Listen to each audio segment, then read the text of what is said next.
नमस्कार दोस्तों, आज हम जानने वाले हैं कि हमारे भारत के 5 सबसे लंबी नदियां के बारे में। तो चलो बिना देरी किए वीडियो को शुरू करते हैं। नंबर 1, गंगा। गंगा, जिसे भारत में गंगा के रूप में जाना जाता है, हिंदू मान्यताओं की बात करें तो सबसे पवित्र नदी है और यह भारतीय उपमहाद्वीप से जुड़ी सबसे लंबी नदी भी है।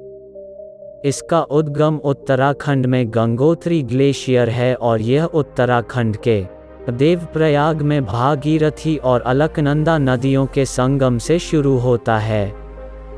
गंगा को प्रदूषण से समझौता किया गया है, न केवल लोगों के लिए बल्कि जीवों के अलावा, जिनमें से 140 से अधिक मछली प्रजातियां, 90 भूमि और जल कुशल प्रजातियां, सरीसृप उदाहरण के लिए घड़ियाल और गर्म रक्त वाले जीव हैं।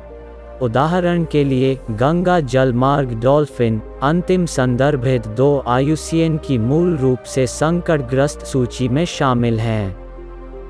गंगा भारत की सबसे लंबी नदी है और गोदावरी 1465 किलोमीटर के बाद भारत की सबसे बड़ी नदी भी है। इस जलाशय से आच्छादित राज्य उत्तराखंड, उत्तर प्रदेश, बिहार और पश्चिम बंगाल हैं। गंगा का अंतिम भाग बांग्लादेश में समाप्त होता है, जहां यह अंत में बंगाल की खाड़ी में मिल जाता है। गंगा की कुछ प्राथमिक सहायक नदियां यमुना, सोन, गोमती, घाघरा, गंडक और कोशी हैं। Number 2, Godavari river. भारत के भीतर कवर की गई कुल लंबाई के संदर्भ में गोदावरी उर्फ गंगा या दक्षिण गंगा भारत की दूसरी सबसे लंबी नदी है। यह महाराष्ट्र में त्रयंबकेश्वर, नासिक से शुरू होती है और छत्तीसगढ़, तेलंगाना और आंध्र प्रदेश से होकर गुजरती है, जिसके बाद यह अंत में बंगाल की खाड़ी से मिलती है। नदी की प्रमुख सहायक नदियों को बाएं किनारे की सहायक नदियों के रूप में वर्गीकृत किया जा सकता है, जिनमें पूर्णा, प्राणहिता, इंद्रावती और सबरी नदी शामिल हैं। यह धारा हिंदुओं के लिए पवित्र है और इसके किनारों पर कुछ स्थान हैं जो बड़ी संख्या में वर्षों से यात्रा के स्थान रहे हैं। लंबाई की दृष्टि से इसकी कुल अवधि 1450 किलोमीटर है। गोदावरी के तट पर कुछ प्रमुख शहर नासिक, नांदेड़ और राजमंड्री हैं। Number 3, Krishna river.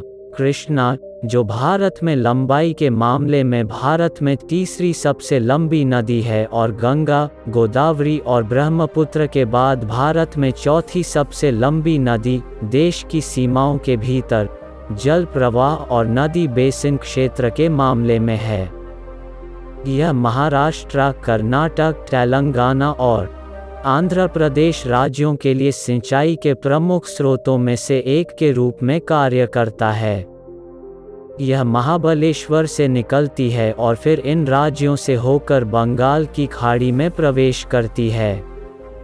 कृष्णा की मुख्य सहायक नदियां भीम, पंचगंगा, दूधगंगा, घटप्रभा, तुंगभद्रा हैं और इसके किनारे के मुख्य शहर सांगली और विजयवाड़ा हैं।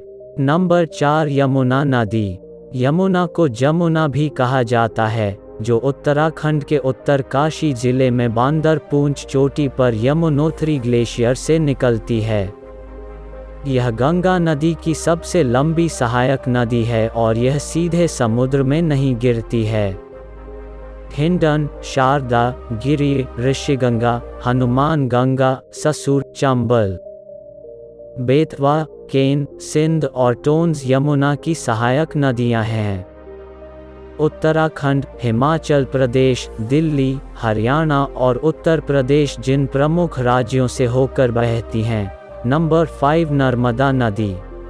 नर्मदा नदी को रीवा भी कहा जाता है और पहले इसे नर्बुड्डा के नाम से भी जाना जाता था। यह अमरकंटक से निकलती है। मध्य प्रदेश और गुजरात राज्य में इसके विशाल योगदान के लिए इसे मध्य प्रदेश और गुजरात की जीवन रेखा के रूप में भी जाना जाता है। देश की सभी नदियों के विपरीत जो पूर्व दिशा में बहती है, यह पश्चिम की ओर बहती है। इसे सबसे पवित्र जल निकायों में से एक माना जाता है। हिंदुओं के लिए नर्मदा भारत के 7 स्वर्गीय जलमार्गों में से एक है। अन्य 6 गंगा, यमुना, गोदावरी, सरस्वती, सिंधु और कावेरी हैं। रामायण, महाभारत और पुराण कई बार इसका जिक्र करते हैं। धन्यवाद मेरे वीडियो लास्ट तक देखने के लिए। मेरा नया चैनल है, प्लीज़ एक सब्सक्राइब और लाइक कर दो। धन्यवाद।